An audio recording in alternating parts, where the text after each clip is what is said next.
Welcome back, everybody, here to our main stage for our grand final!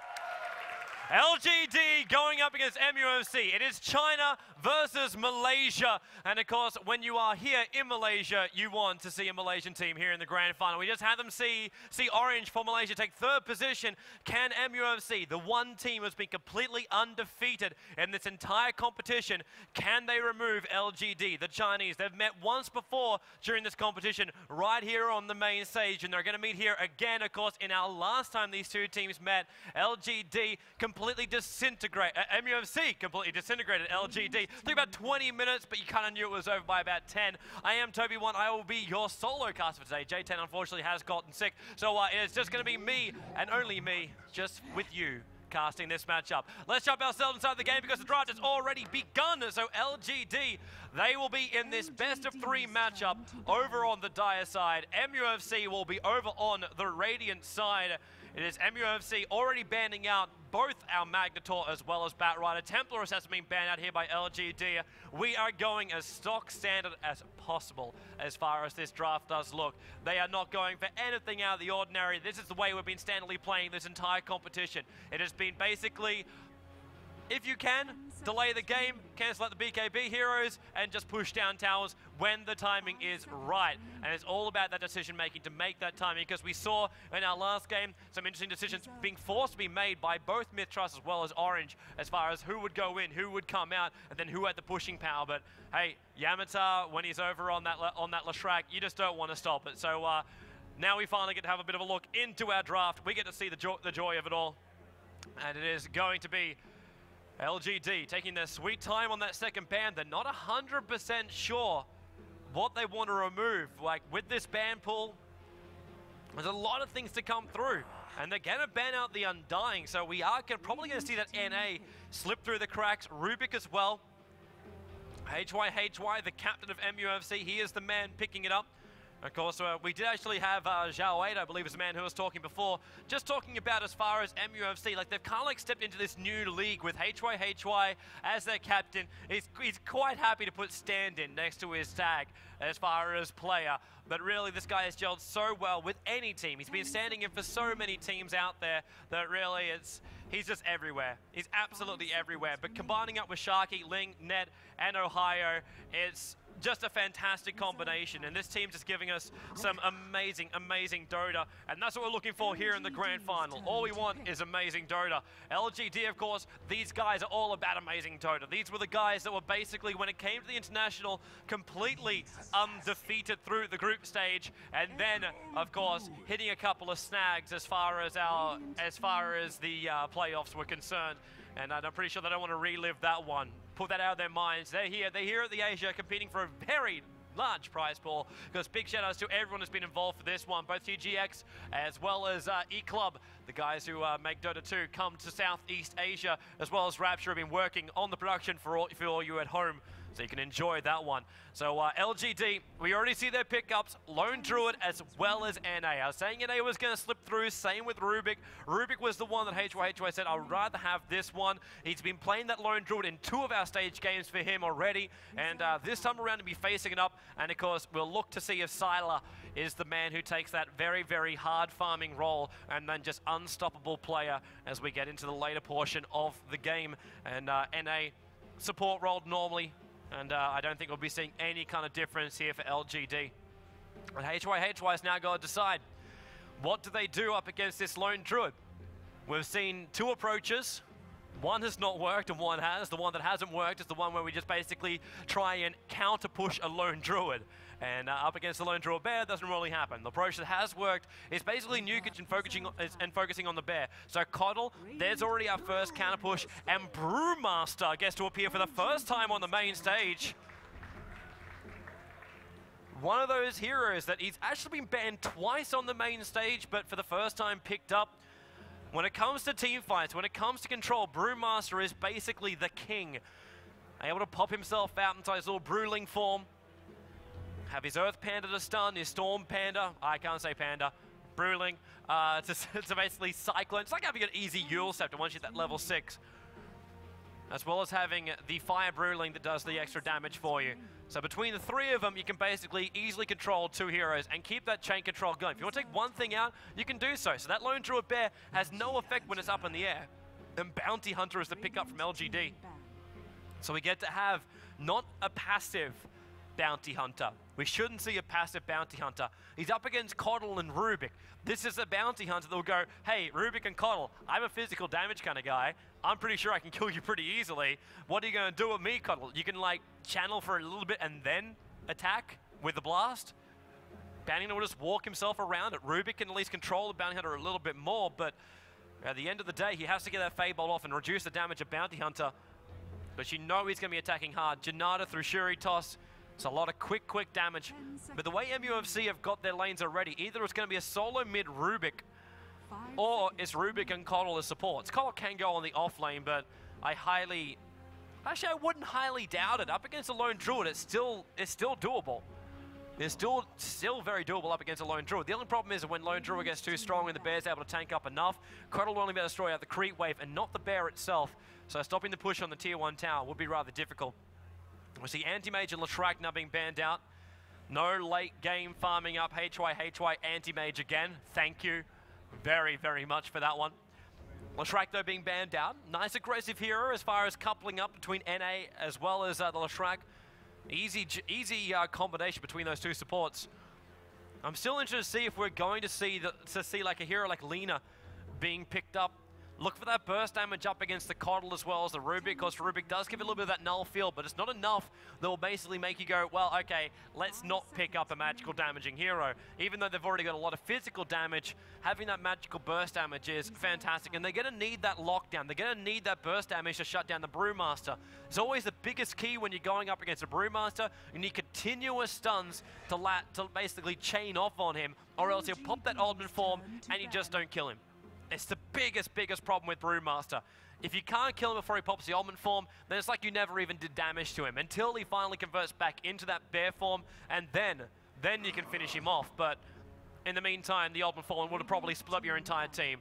Void being banned out, it's just anything which can deal with directly the Lone Druid. But even then, Faceless Void as well as Anti-Mage, they have issues with Lone Druid. The second that Entangle hits, they have a lot of troubles, but Faceless Void is one that causes a little bit more troubles than others, through that Chronosphere as well as the ability to backtrack a lot of abilities.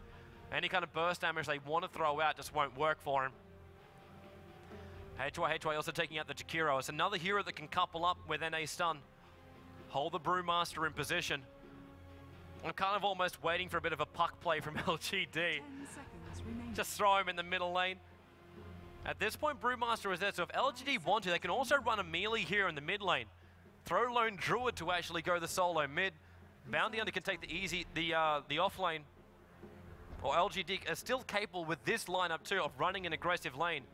Leave the Bounty Hunter on that off lane. Or run him on the safe lane, in fact. So for LGD, they throw him up on the top lane, then combine NA with two others on that bot. Invoker is the ban out, so they're still looking towards that mid solo now. The chain supports with NA were the first two priorities, and Luna also taken out here by Zhao 8. So the final big hero that is possible to carry this in very late game, not going to happen. They want mid-game power. Just give me an SF, HY. You know you want to. Give me that mid-game burst damage. Someone that can really stick it to the man. And something like that, like you actually get an SF up with a decent amount of farm, and then instantly you're looking at like Lone Druid's Bear getting right-clicked to death.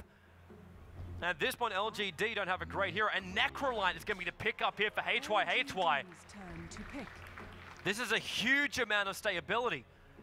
Even if Lone Druid wants to bring down the Necrolite, in the amount of time it would take to bring him down after a couple of death pulses, the support's going to be arriving in there very quickly. It's also like Brewmaster drops down low, you throw out his Lone Druid, you drop him down even lower, then that Reaper Scythe is able to come down from Necrolite and get rid of the Lone Druid.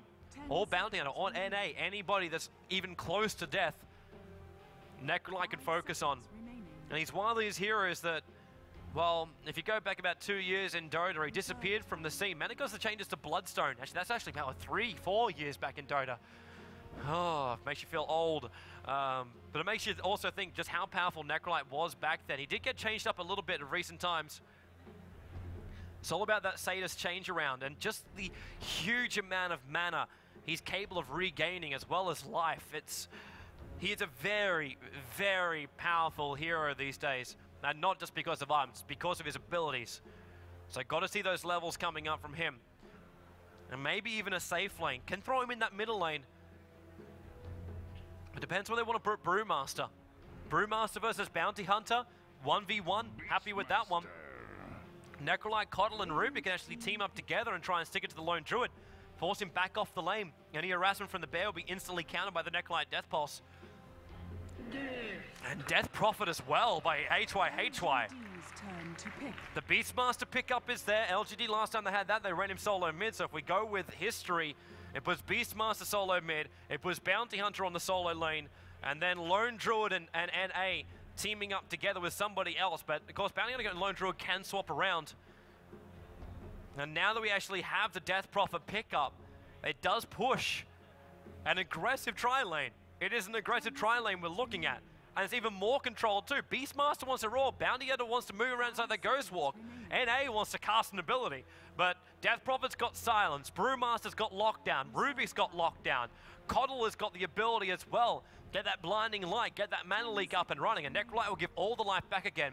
And just remember too, we've got Necrolite and Death Prophet. The longer these team fights go, Necrolite will just pump it up. There's my leanest pickup I was looking for, which to combine up with the NA. So this will be our game one lineup.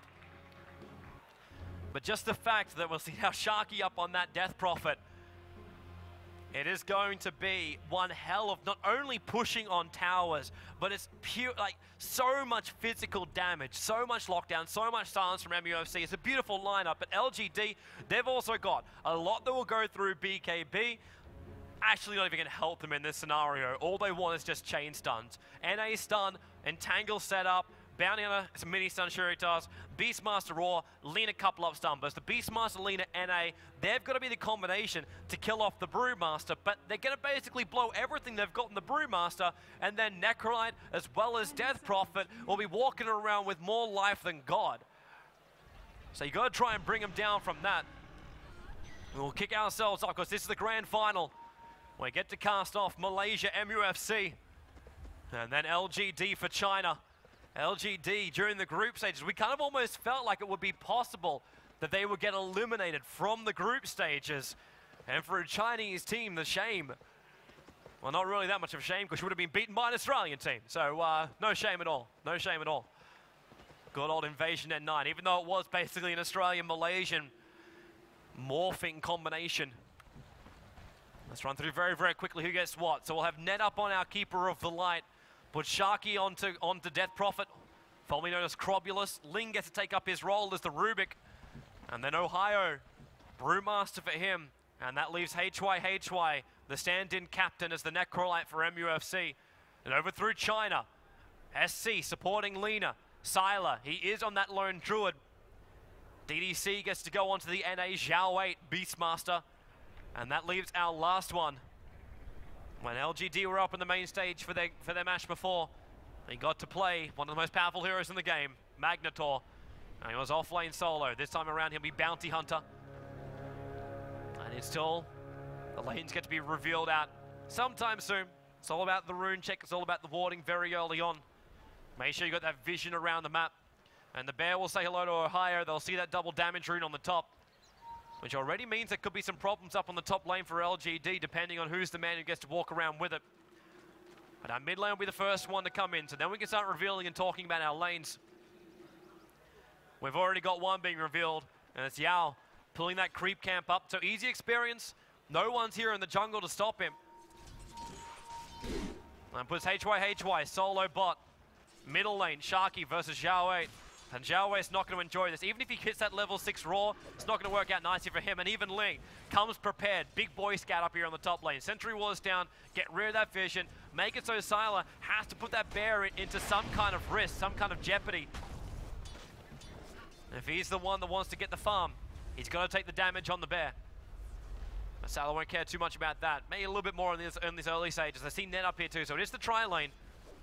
There's the full tri lane up here on the top lane. HY doesn't look like he's having a great time on this bottom lane. Also had to tank up that creep wave just a little bit too much. Still got the death pulse up his sleeve, just in cases. But it's just the amount of damage that Yao was able to do to him.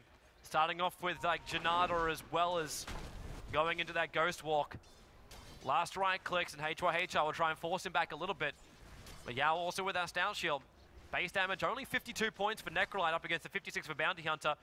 Plus of course that bonus 150% damage on the Janata hit. So dropping HY down bit by bit can work for him. Meanwhile, Sharky versus Beastmaster in the mid. Crypt Swarm, normally the thing that used to farm up. It's that easy burst damage, but Beastmaster also can cause a lot of troubles with that lane. Ling Ohio pulling the creep wave down a little bit. Trying to help that Brewmaster find his farm.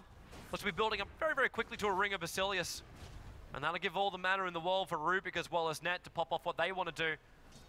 Because they do also have Shaka going to work towards that. And as you know, he buys up boots to start with. So it looks like it's going to be Tranquil boots instead. Still looking for that initiation up on Sylar. They know they don't want to get in too close. DDC not having Spike Carapace just yet. Deciding to go Mana Burn as well as the Impel to start with.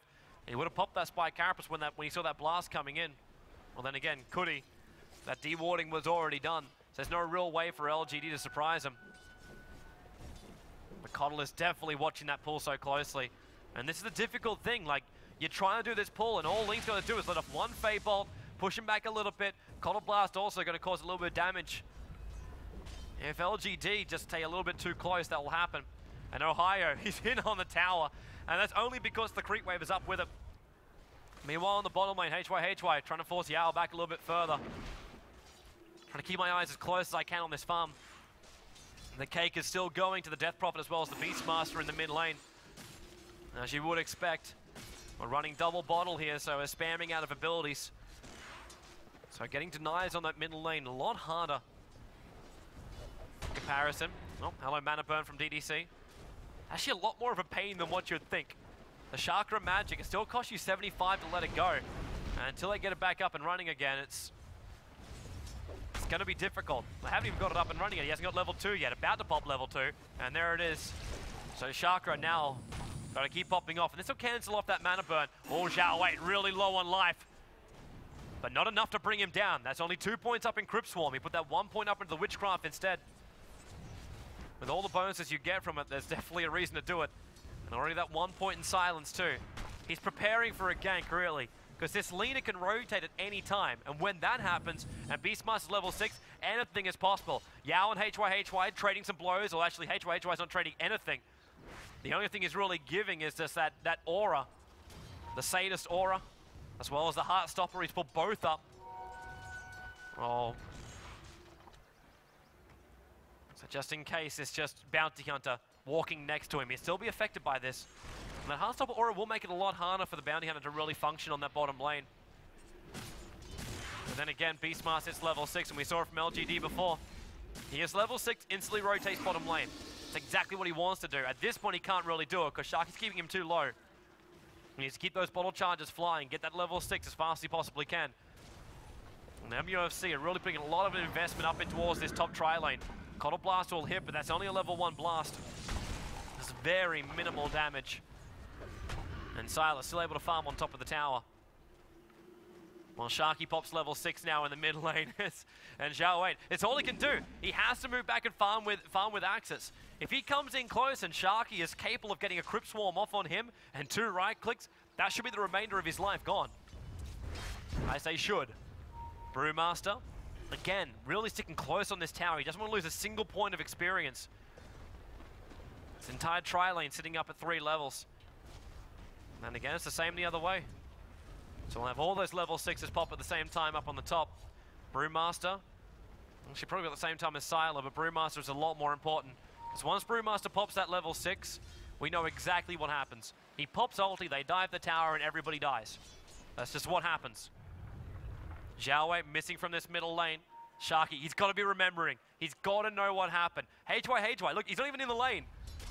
Yao able to get all the farm he wants to on that bottom lane. Huge amount of space. He's farming under his own tier 1 tower as well, so it's very, very safe for him. The only downside is this creep wave's going to push out a little bit faster. And that's a little bit more of a frustration. And HY is probably going to make matters worse. NA and Sharky doing the do-si-do on the top rune, but Not going to go in at any point. Top rune doesn't spawn there, which means down on bottom. Beastmaster already showing his movement back out again. How's Ohio looking? Still only halfway through his level 4. That level 6 too far off. Death Prophet, I think she kind of wants to push that middle lane. She can force it too. Beastmaster, if he lets off Roar and Axes, Sharky's going to get all of his life back anyway, and he can do damage to the tier 1 tower.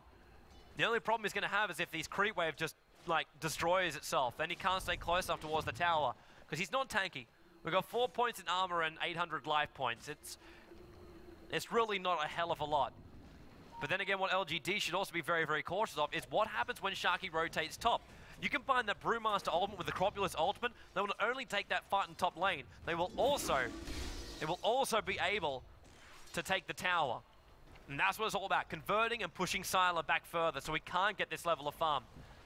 Even seeing a little bit of extra space being given, like Ling is here, but Net, he's a long way away from this Brewmaster. DDC is going to show himself, and Brewmaster not as confident anymore. HY, really, he's been stalled up in this bottom lane. Bounty has got so much space to get this farm. And Necrolite, said before, his abilities are good. His abilities are great. It gives him a lot more strength, but he also kind of wants to have some items. He needs to have that mana pool behind it. But it is being offset a little bit, just because this middle lane, there goes your Roar. Sharky to start with. There's got to be a Burris, a little bit of Impale to go with it. Sharky, he will go down. First blood spilled by LGD. Very simple rotation. Haystroom made it happen with Zhao Wei able to walk himself around, and there was no ward really looking for it, or else he would have known to fall back. And NA, there's only one hero to rotate from that top lane. And this tri lane of MUFC, they don't see it coming. They've got, like, as far as vision goes, I can't really comment on it, but they're not in this region here, and that's where they want to be. They want to be there. Because then they know when the rotation happens. Then they can give warning to the other lanes. Calling miss, it doesn't even work for that top lane. Because you could be pulling this creep camp up at any time. And because of that, the middle lane is very susceptible to ganking. While Sharky is getting some great farm in that middle lane, you give first blood over, you give the levels over to Beastmaster. He's now level 8.5. He's completely leveled up with Sharky. All he had to do is just rotate it around. Nice little bit of a side pull happening. It's just going to be a trade of experience, but Brewmaster getting closer and closer towards that level 6. Yeah, also able to free farm that bottom lane.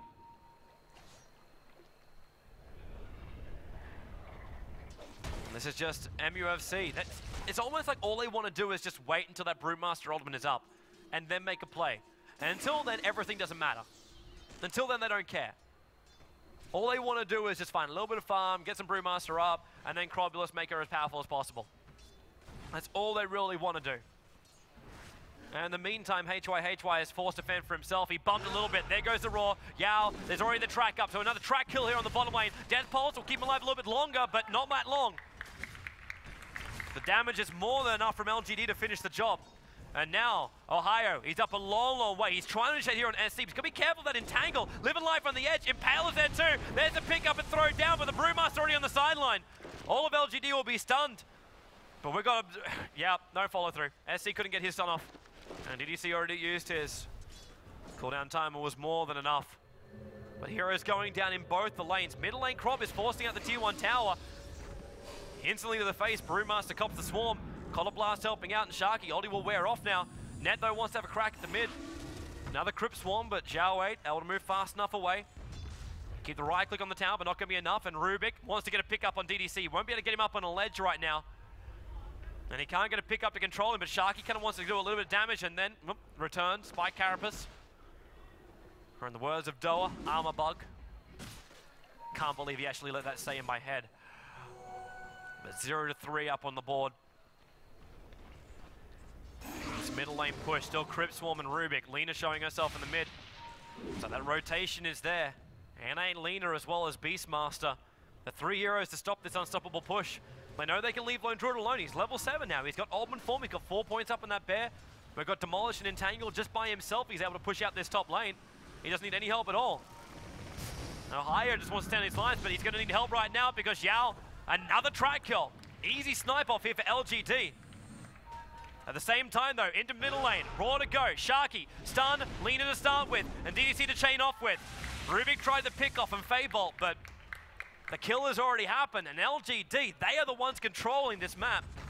They're still going to try and claim some towers. That is the main weakness in their lineup when it comes to the other 4 heroes, apart from, obviously, the lone druid. But their main weakness is just pushing us forward after they've already taken the fight. But they're diving the tower, they're nuking the creep waves down, and now they're actually caught between a rock and a hard place. Tier 1, Tier 2 tower. But they've got a lot of support. The creep wave comes in, fortification to pop.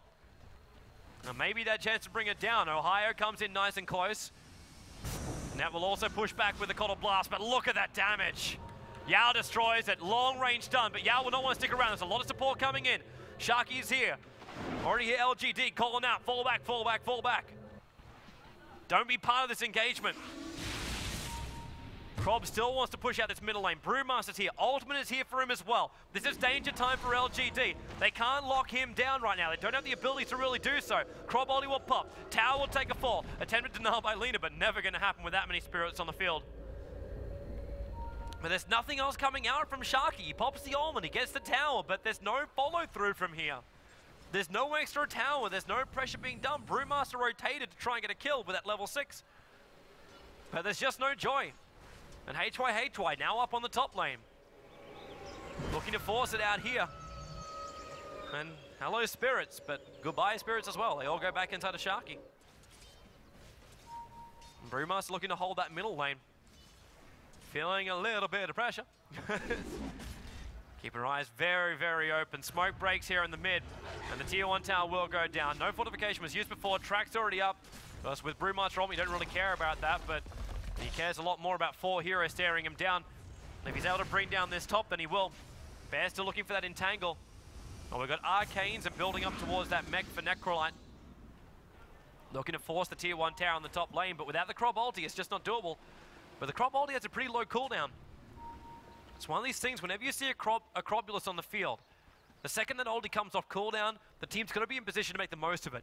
And that's either pushing Tier 1 towers, it's looking for team fights. It's about making the most out of that timing of the ultimates. It's the reason why they're called ultimates. They're meant to be respected, they're meant to be used wisely. Apart from Lone Druid, he's just meant to get fatter when he uses it. That's it. But look at that farm already up on Sylar. Tranquil boost to start with, and we know he's been farming up on that top lane. And MUFC knows it as well. So the rushing Radiance is a likely option. Boar has a little bit of a scout. Defense to start with. Another premature Coddle Blast. I got a feeling that maybe a hero is coming in a little bit closer. Ooh, who's having a bit of a poke just then? Yao just saying hello at the back lines. Track's coming up, so Ling already knows. Bounding into the neighborhood. Same time, looks like HY goes down towards the bottom lane. And with that TP, it definitely tells LGD that they can actually take 2 towers with this TP. That's 1 minute before Necrolite can return towards this top lane. And that's more than enough time for LG not only to melt through 1 Tier 1 tower, but also a second. Coddle Blast is going to slow it down a little bit. Yao over on the side there, being spotted out. DDC trying to use that, it's a little bit of Spy Carapace to do a little bit of damage back with the Coddle Blast. But just through the Fade Bolt as well as the Coddle Blast, they're holding LGD at bay for the moment. Yao again just walks in. He pulls the aggro of the creep wave, goes invis, so he'll lose it. I thought he might actually hold that a little bit longer so LGD can easily push out that top tower. There's the Roar to go out. On top of Ling, look at the instant damage bringing him down. Even the stun doesn't have time to land then. He was already dead, and the Tier 2 tower to go. MUFC, really interesting choice for them. They did not want to take the team fight. They wanted more farm up in this Necrolite. It almost feels like until he gets that mech charge, they just don't want to fight it.